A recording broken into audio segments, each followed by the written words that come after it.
Hello Math Masters! Today we'll be looking at another concept in mathematics, subtraction.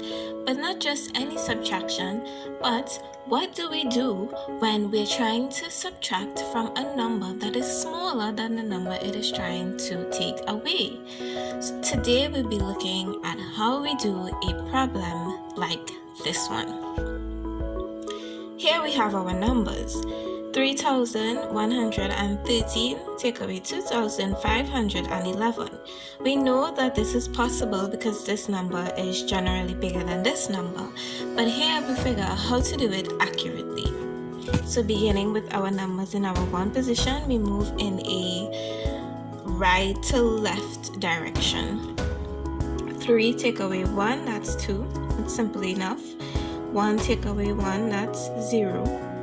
And then we have 1 take away 5. So what do we do now? We know that this number can't take away this number because it is bigger than this number, and therefore we should have a comfortable remainder. But what do we do in this position? So what do? We look at the number to the left. We take 1 from that number.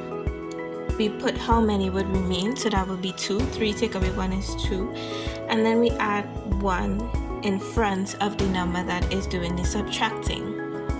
This isn't 1 plus 1 is 2, but what we've really taken is a multiple of 10 from this one. So this is really 10 plus 1, which would now be 11.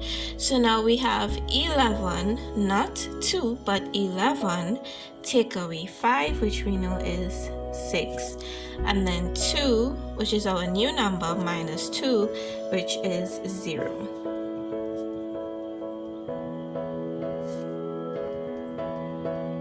Okay, so going over again, we subtract as we would normally do, and then when we get to a number that is too small to take away the number at the bottom of it, we borrow from the number to the left. We put the new number here, so we only borrow 1.